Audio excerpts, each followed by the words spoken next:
Hey guys, welcome to episode 3 of Radio Europa. My name's Laura and I'm one of the editors at Defend Europa and also a writer as well.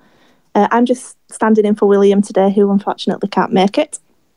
And today we're going to be focusing on the UK because quite a lot of things have happened in the UK over the last week or two. With me today I have Alex, who's a regular on the show from Italy. Hey Alex. Hey, what's up? Hey, how are you today? All good. Today has been a hell of a day for the UK. Yeah. And we also have Boris, who is one of our writers from Croatia, who's not been on the show. So, hi Boris, would you perhaps like to introduce yourself and say a little about yourself? Sure, Laura. Hello everyone, my name is Boris. I'm a student from Croatia. I'm very passionate about the topics we talk about, and I really want to bring this information out about DE and about the things we're currently talking about. Very good. It's good to have you both on board today.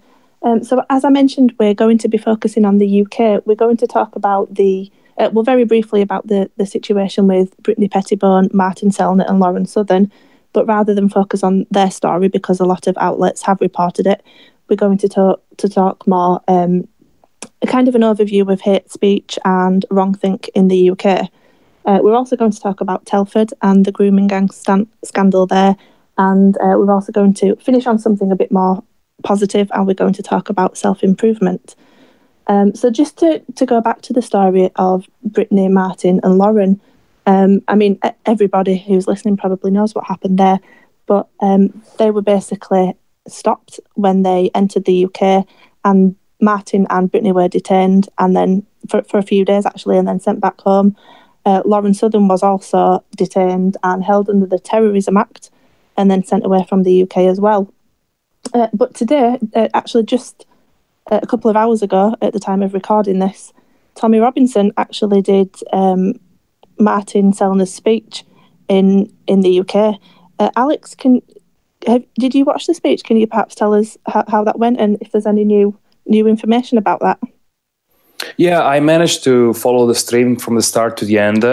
Actually, there were several streams covering this from different point of views, and the speech went great. The Speaker's Corner in Hyde Park, London, was crowded.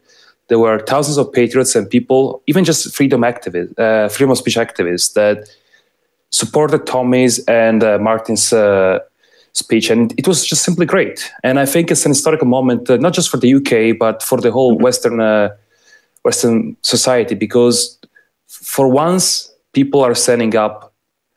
For once people are actually going in the streets and protesting for our rights, freedom of speech and all those things. And this is just the start. This is like the first Sunday that the patriots are gonna basically rally up and give speeches and talk about freedom of speech in Hyde Park. But this is going to happen every single Sunday, as Tommy Robinson said.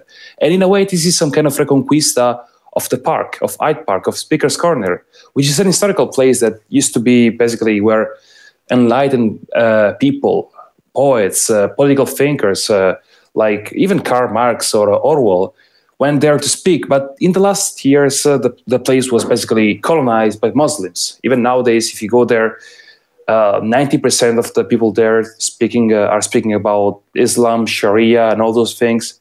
But today, it was just English patriots. Yeah, I mean, to go back to the story that happened last weekend with Brittany and Martin and Lauren, the media completely jumped on it, and they were calling them far right and dangerous, and saying that they incited racial hatred. The Home Office came out and said that they believed them to be a danger to the public, which is why they were stopped and banned from the UK. I mean, to describe Brittany, Martin and Lauren as a danger to the public it's ridiculous, really, isn't it? It's quite laughable. Yeah, and the things they used to justify this kind of detainments and bans are just jokes. They can't be taken seriously. Brittany was banned because she wanted to interview a far-right leader like Tommy Robinson, and Martin was basically detained because just his presence for the speech on freedom of speech could have incited hatred. And disturb the local communities. But we all know who they're talking about when they say local communities. It's Antifa, a domestic terrorist group, and the Muslims. These two groups might be different ideologically, but when it comes to opposition, they're the same kind. They are not for free speech, and they're violent, and their tactics are despicable. Yeah, I mean, I've not had the pleasure of meeting Lauren, but I've met Brittany and Martin very briefly at a conference last year, and they're just young people, just like us. You know, there's nothing scary about them. I mean, they're smart enough to recognise the danger of the mass immigration of non-natives into the West, and they're brave enough to speak out about it. But it just seems like the media and the politicians absolutely hate that, and they're just trying to silence them. Yeah, and you know why these people are scared of people like Martin or Brittany? Because they're not the regular Nazi skinheads or whatever that they used to deal with. You know, for them it used to be easy. Any kind of a position for them in the far right was just a bunch of degenerates. But now these people are educated. These people are actually smart, good looking. And this scares them because they don't know how to react. And what they did, censoring them, denying their entrance to the state, they actually shot themselves in the foot. What they're doing is stupid, because if they actually ignored them and just let them give the speech, it wouldn't have been as big as it is right now. Because the more you silence people, the bigger the idea, the more people will know. They cannot censor us. They cannot stop our ideals. They just can't. And I think this is great. This is a huge victory. This is an historical moment. Yeah, I mean, in the UK, we're supposed to have freedom of speech, but it doesn't really feel like we do anymore. I mean, our country changed a lot since 1997, which is when Tony Blair became Prime Minister under a Labour government. He was Prime Minister for 10 years. And in fact, 1997 was the last year in the UK that net immigration was under 100,000 people. And ever since, I mean, people talk about the migrant crisis starting in 2015, but for us, it was pretty much 1997. I mean, there's a statistic that we quote quite a lot because it's quite shocking. But in 2004, more people settled in the UK than they did between the years 1066 and 1945. So 900 years. But obviously, as the demographics of our country is changing, hate speech laws and all sorts of laws, to be honest, are just on the rise as well. I mean, in 2006 in the UK, that's when the Racial and Religious Hatred Act came into effect, which made it an offence to incite hatred based on somebody's religion. That was 12 years ago. But today, the hate speech laws in the UK just seem very, very heavily enforced. But they're also very flimsy and very weak and very unclear. And nobody really knows what they are. I mean, I'll actually read out the definition because it's very strange. So that we have the CPS, which is the Crown Prosecution Service in the UK. And this is their definition for identifying and flagging hate crimes. It says, any criminal offence which is perceived by the victim or any other person to be motivated by hostility or prejudice based on a person's disability or perceived disability, race or perceived race, religion or perceived religion, sexual orientation or perceived sexual orientation, or transgender identity or perceived transgender identity. And then it goes on to say there's no legal definition of hostility. So they use the everyday understanding, which includes ill will, spite, contempt, prejudice, unfriendliness, antagonism, resentment, and dislike. I mean, so to bring it back to Brittany and Lauren and Martin, I mean, they didn't break a law, or at least I don't think they broke a law. Nobody really seems to know what the law is. No, they didn't. They didn't. None of them did. Like, for example, Lauren Southern was barred from the country because she did a stunt in Luton where basically she read an article on Vice or one of those degenerate outlets that basically said Jesus Christ was probably a gay man, okay? So she thought, so in the West, it's cool to basically be blasphemous towards Christianity, which is the most common religion. what about other religions? Can I be blasphemous towards, for example, Islam? And so she tried.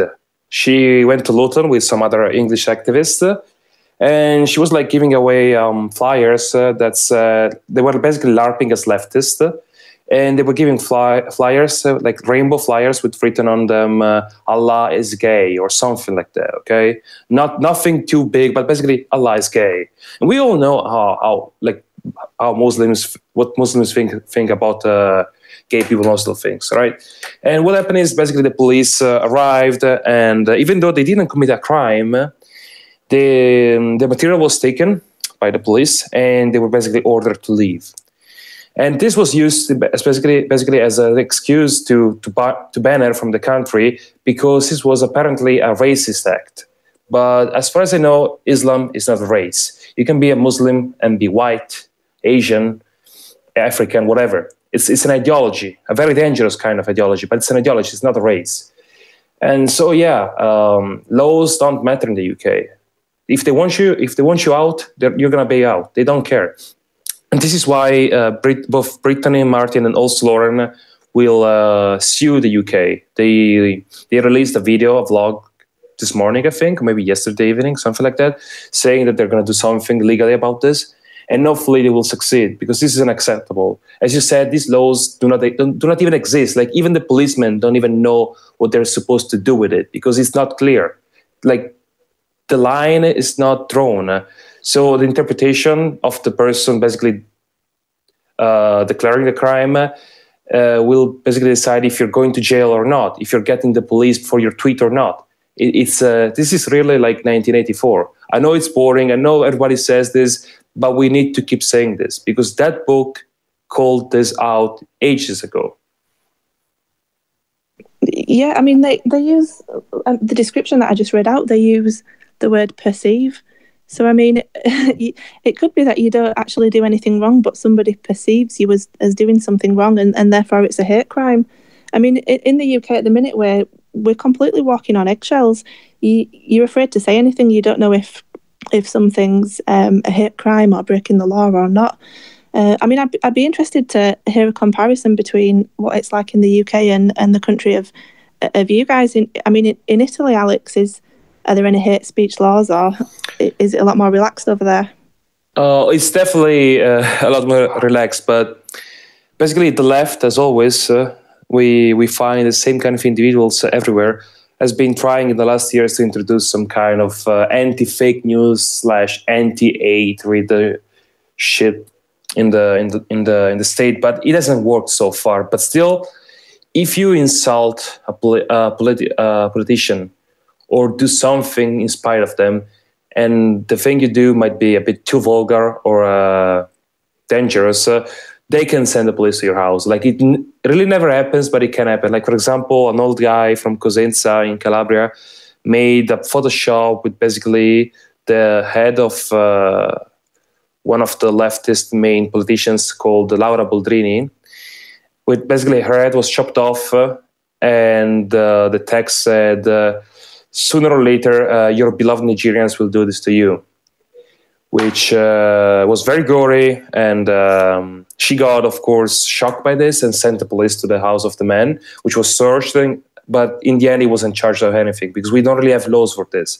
But yes, if they want, they can actually send the police in your house. But it really doesn't happen often. Like, people can say whatever they want. And even lately, it has been ruled out that you can basically be a fascist publicly without a problem, as long as you're not trying to reform the party. And the attempt of the previous government, the leftist government, to introduce anti-fascist laws in the constitution failed. Basically, they wanted to introduce laws that if you actually posted pictures of Mussolini or any other kind of fascist leader or any kind of fascist propaganda, you could get jailed and stuff like that, which of course is bullshit. Myself, I'm not a fascist, but I respect the freedom of ideology of anyone. Honestly, if you want to be a fascist because you believe in that ideology, or even if you're that stupid, a communist, you're free to be one, as long as you're doing it in a peaceful way. Yeah, and how about in Croatia, Boris? What's hate hate speech laws like over there? Is it quite strict, or are you guys quite relaxed? Here we definitely have a larger measure of freedom of speech. The laws definitely are more relaxed than, say, in the UK. Last year we actually have had a small number of cases of people being reported to the police, and even a few having to spend a small amount of time in jail. But so far, we are okay on the question of freedom of speech, even though this year there have been calls by a leftist part of the government for a sort of commission on internet laws of free speech. And basically what they want to do is heavily censor it, so no one's feelings are hurt, like true leftists. But that is being debated for a long time now in Parliament, and it looks like it won't come to fruition. Right. I mean, it's not like we don't have any other issues to focus on in Europe. It feels like the authorities are focusing on right-wing views rather than... I mean, in the UK, for example, we have a problem with the number of jihadis that we have over here. I mean, Lauren Southern, as we mentioned, was prevented from entering the UK under the Terrorism Act, and she was detained by Kent Police. One thing which is interesting about Kent Police is that over the last few years, they have had 800 police officers taken off their ranks or made redundant because of budgets. And I mean, despite that, they still managed to kind of grab her at the entrance to the UK and send her back. I mean, some of the issues that we have in the UK, it was reported very recently that 500 jihadis had just slipped back into the country, and the EU's Border and Coast Guard Agency also reported recently that 1,000 jihadi brides are heading back to the UK. In 2015, there were supposed to be 3,000 radical jihadis in the UK, and then last year they revealed that they got that wrong, and it's actually 23,000. And then this year they're saying that it's 30,000. So I mean, it's not like we don't have bigger problems to focus on, but the government in the UK are saying that they can't crack down on this because they don't have the resources. It takes 30 to 40 officers to follow one extremist around the clock, but they can stop Lauren, Brittany and Martin, no problem at all. I mean, sometimes it's difficult to know what to say because they just seem to have got their priorities all wrong. Yeah, it's baffling. And for example, when talking about priorities, when Lauren Southern was being interrogated by the policeman at the border, she was asked what she feels about running over Muslims. They actually asked her that because firstly they asked her if she's a Christian, and when she said yes, they kind of asked her what kind of Christian she is. And like what basically they were trying to say is, are you a Christian extremist? Like this seems like a parody of reality sometimes. It's baffling because after everything that has happened in the UK in the last years, all the knife attacks, acid attacks, bombings and not bombings, all those things, you're really questioning a 22 years old girl for being like some kind of Christian terrorist. Like it's just ridiculous. Yeah, I mean, it's interesting what you say about crime because crime is on the rise quite rapidly in the UK at the moment. I mean, in London, knife crime is up 31%. Let's look at some stats. Burglary is up 19%. Youth homicide is up 70%. Theft is up 34%. Gun crime is up 16%. Rape is up 18%. And homicide is up 27%. I mean, and obviously this rise in this crime correlates with the demographics of the country changing. I mean, what do you think about that, Alex? Do you think there's a correlation between the demographics of a country and crime? Oh, totally. The fact that, as you said, the number of Muslims coming to the United Kingdom keeps rising. It's both a racial, but not just racial, but also ideological and religious problem.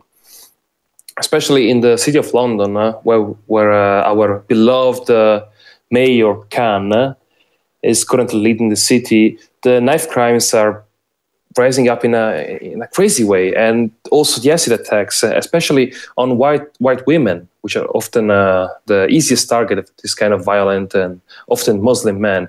Yes, of course, demographics is part of the problem, and this is a thing that leftists always tend to avoid because they know it's a battle that they cannot win, because this is factual, this is a fact. There is no way to find a way to dismiss this. So what they do is they say that we only talk about what Muslims do, but also English men rape, also English men beat their own women. But these people probably do not understand what per capita is and how these people, on average, commit more of these crimes. And this kind of debate about demographics and percentages has been had thousands of times in the US when we are talking about, for example, the black population. In the United States of America, the black population is around, correct me if I'm wrong, around 13% of the population. But if I'm not mistaken, they commit around 56% of the violent crimes, okay? 56%. Now, when it comes to crimes, most crimes are committed by men when we're talking about violent crimes. Because, of course, this is a fact. When it comes to violent crimes, men are overrepresented, and that's fine. I'm not going to be offended by that. And so the percentage of men in the 12% of blacks is probably around 6-7%, meaning that under 10% of the American population commits more than 50% of the violent crimes. How is this not a demographic problem? How is this not a racial problem? In the UK, it's a similar situation. Most knife crimes are committed by Muslims or anyway, non-European migrants. Same thing for rapes, same thing for acid attacks. So, yes, it's all about demographics. It's all about it. Just on the note of demographics, during the 2015, when the migrant crisis, when the corridors were open between the Balkans and when refugees were going through them constantly, between those few months, there were 3 separate cases of women, Croatian women, were raped by immigrants. And these were all women that came from, they weren't from the capital where the camps were near at. They came from all over the country to help with the refugees. They came with blankets and food and stuff like that. And they were raped, abused. And the funny thing is that these news were covered up by the media. The way they covered them up was they would bury them between different stories, and they would publish them at strange hours around like 4 or 5 in the morning when no one is reading them. So, and as well on the demographic question, in Croatia we have somewhere around 3 or 4% Roma population, and they are massively overrepresented in theft. And it's common knowledge throughout the whole country. It's not kind to say, but you have to say it. Watch your belongings when you go around them. I mean, gypsies are like that everywhere in Europe. Like, it's not just Croatia. You can go to Bulgaria, you can go to Italy, anywhere. Where you find Romas, you find theft. It's in their nature. Is this racist? I don't care. It's a fact. Wherever you go, like, for example, 5 kilometers from where I live, there is like, one of their camps. And since they moved in, the number of apartments being robbed has increased. Is that a coincidence? I don't think so. Yeah. Sadly, these topics are not nice. We understand that. But like, I remember one of the Liberal MPs, I don't remember her name, but she tweeted something saying being nice is more important than being right. This is the way leftists think. They think that feelings in politics come first, even before facts, even before doing the right thing. This is madness. You can't always be nice in politics. You can't always be nice when it comes to immigration. Of course, not all Muslims are terrorists. Of course, not all Muslims love to rape white women. Of course, not all blacks are criminals in the US. Of course, we all know that. But when we're talking about millions of people, we cannot stop at the individual. We have to think about numbers. And numbers talk. Numbers show what the real problem is, and we must find a solution. We can't just let it happen. Whenever somebody kind of puts herself out there and talks about this, they're definitely painted as the bad guy by the media. I mean, there's been lots of past politicians in the UK that have warned us about things. Oswald Mosley, Enoch Powell, Jonathan Bowden, Nick Griffin did some good work with the BNP. And everything that these people have spoke about, it's come true. So, I mean, Enoch Powell, for example, he said in his Rivers of Blood speech that in the future, 10% of the population will be made up of immigrants or descendant of immigrants. And people said to him that will never happen. Fast forward to the present day, and in 2011, which was the date of our last census, 86% of the UK is white, so 14% is non-white. As I say, that was 2011, so today it's probably maybe around 80% white. But I mean, I don't understand why people don't, look to what these people said and think, do you know what, it came true, it was right, we should listen to them. I mean, Boris, what do you think about certain people on the left and social justice warriors? Why do you think they are inclined to sort of cover their ears and cover their eyes? The SJWs, their ideology is, well, it's Marxist in nature, and one of the core tenets of their belief system is that we are all equal, right? All cultures are equal. All people are equal. The only differences between us are ideological or maybe cultural. And just because somebody is different, just because they have a different skin color or a different culture or belief system, no matter how violent or unintellectual or even primitive, it doesn't matter, because these are all different cultures and every culture must be respected.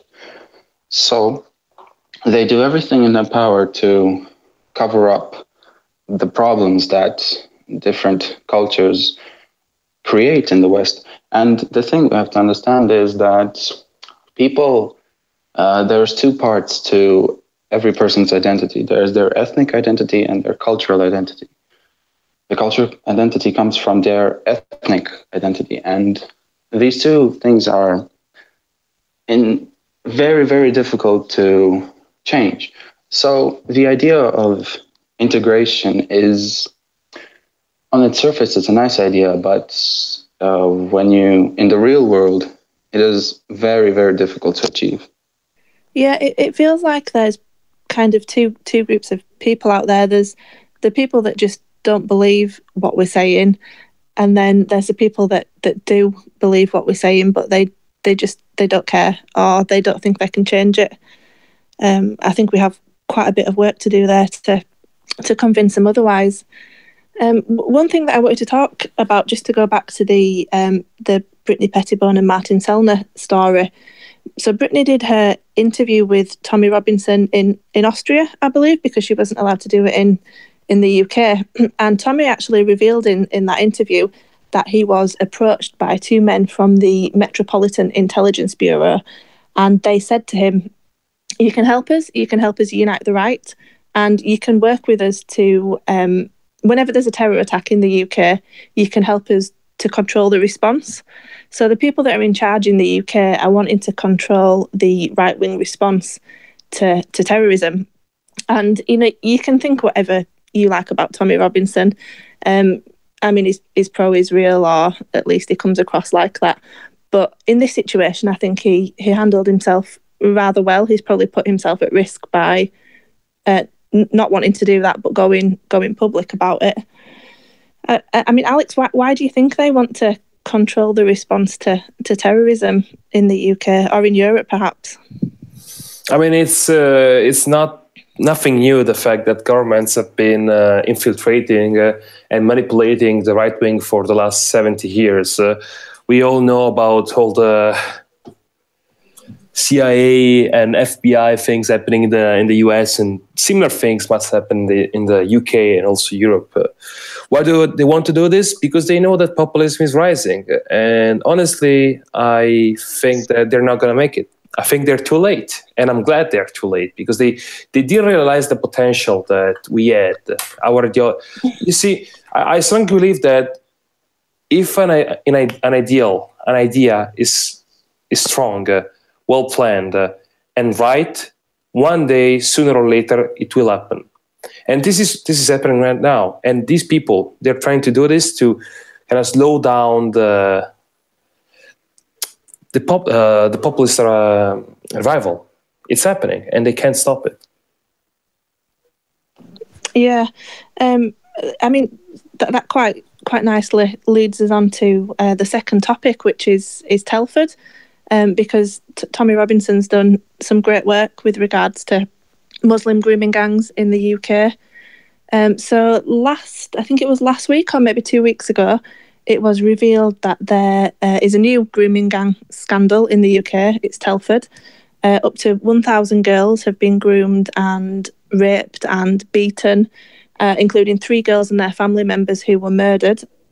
I'm just going to read out a description it's a statement from one of the girls that was involved in the Telford scandal. So this is a statement from a 14-year-old girl.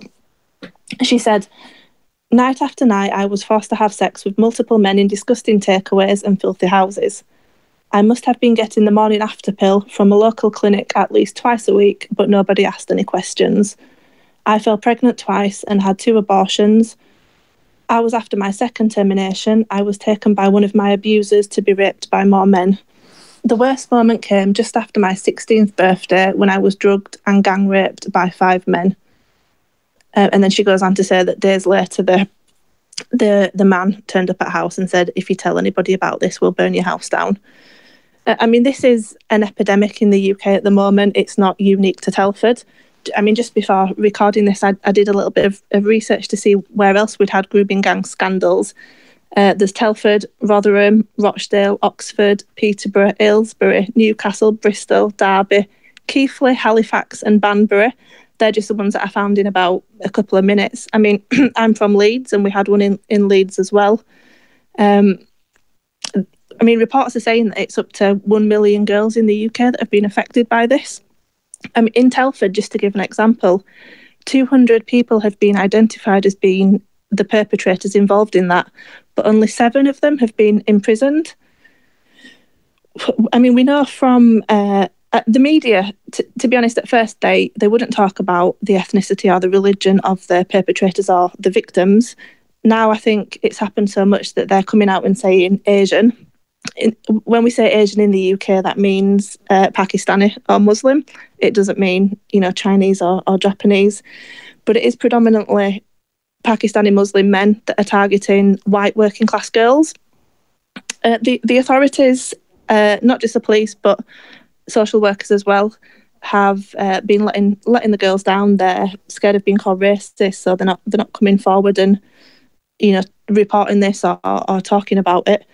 It seems that they've prioritised young girls being raped and murdered over being called a nasty name, really. I mean, Alex, what do you think? Is this based on religion, or do you think it's more to do with race or culture or class? What are your thoughts? On the grooming gang thing, it's mostly religious. And secondly, also racial when it comes to Pakistani. You see, Islam as a religion has many interpretations, and not all of them are the same, of course. They're very different. We have Shias, Sunnis, Sufi, Wahhabis, and so on. But when it comes to the kind of typical Pakistani Muslim, they're very overrepresented when it comes to raping and child molestations. It's a very common problem also in Pakistan itself.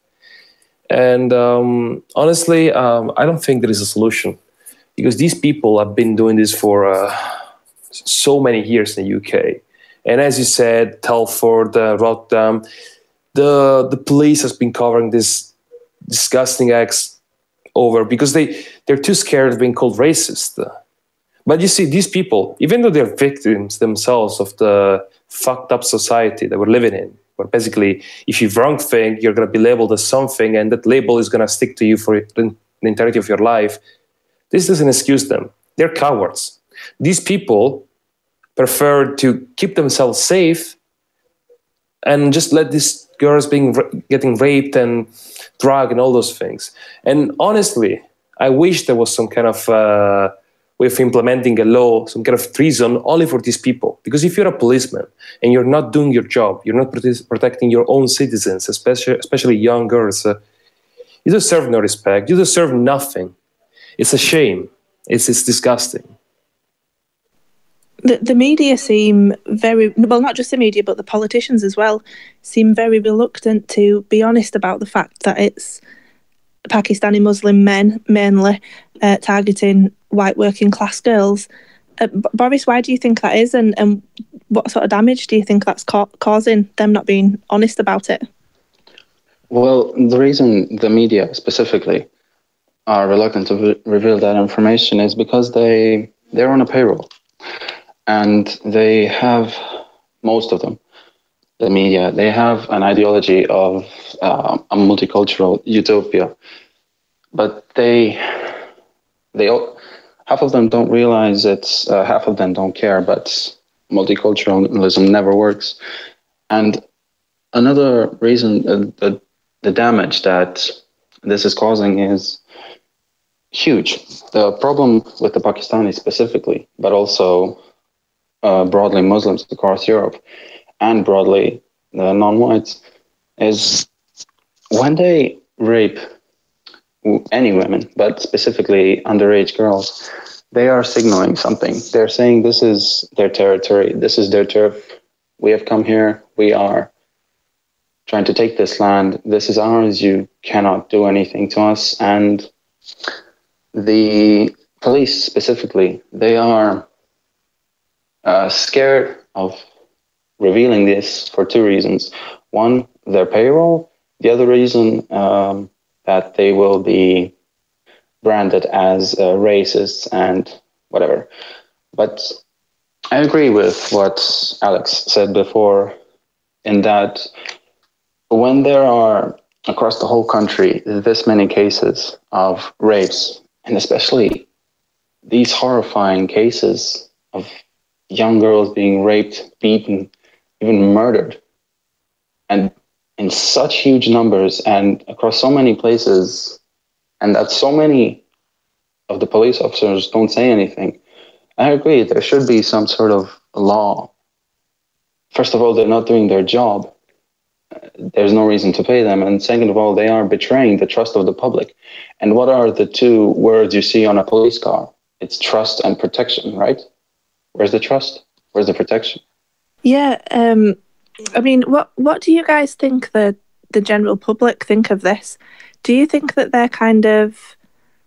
I mean, whenever I see a comment on social media about this, about the grooming scandal in the UK, and I read the comments underneath, it's always people who seem to be on our side, you know, who were saying your priorities are rubbish, and you know, it's Muslim men, stop saying Asian men. And I sometimes wonder, is that representative of the public in the UK, or are we just more active perhaps on social media?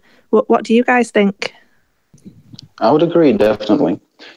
The problem is, well, across all of Europe, but specifically the UK, the problem is that if people speak out, it's very likely that they'll lose their job and their social status. And when this is in the field of psychology, but ostracism has been shown by studies that ostracism is a very, very painful social pressure. And people will go to, seemingly in Europe, any lengths to avoid it. The reason why so many people are saying what they want to say online is they have a degree of anonymity. It's a very different story if you have to put your name, face, and address to what you're saying in public. Yeah, I mean, that kind of brings us on to the last topic, really that we're just going to spend a few minutes on, which is self-improvement.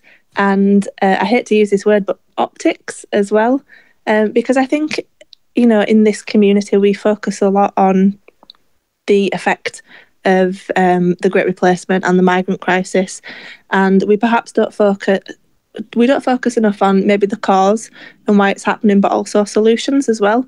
And don't get me wrong, I think we do need to report the effect, because we need people to know, what's happening and how that could potentially get worse. But I think we also need to pay a little bit of attention to the cause and also to solutions. So I thought that now might be a good time to discuss self-improvement just very briefly. I think two things that are very important are, firstly, working together and being able to trust each other, but also being the best version of yourself as well. And I'm glad I've got you two on the show today, because you two are great examples of young identitarians or nationalists who are good role models in a way. I mean, the image that we put out there is very important. We want people to think that we're welcoming and they can join us. I mean, I've not got any notes for this, but I thought we could have a brief discussion about it. What kind of things do you two do as young men in this movement to make sure that you're the best version of yourselves? Well, first of all, I want to say that I love optics. Yeah, optics boy. Yeah, but jokes aside, what you said is Optics. very important. Looking good and speaking well is very important, because if there is a thing that the right has been failing for years, is appealing to young people. The left has been destroying us until now. This is what we're doing now is turning the tide. We're changing this. But because you see, having a decent haircut, not having tattoos, dressing well. Like, let's take, for example, the lads in Identity Europa. See, always wearing suits and very clean, shaved and all those things. Looking good, aesthetics matter, because we need to attract people, especially young people. We can't go on with always the same, always old message. We need to change. And also, as you said, we need to work together. What do you mean by that? We need to stop fighting each other on the right, you see, for small, petty things. Because, you see, we share the greater enemy, the globalists. We know who they are. We know what they plan to do with us. The Great Replacement and Islamization. All those issues are greater and much more dangerous than how we're going to treat the market. Oh, I'm a capitalist. Oh, no, you're a socialist. I will never work with you. These things are pathetic. They're childish, and they have been dividing the right for 70 years, and they're the main reason why we never succeeded, because we always fought our own wars divided, and divided, we lost.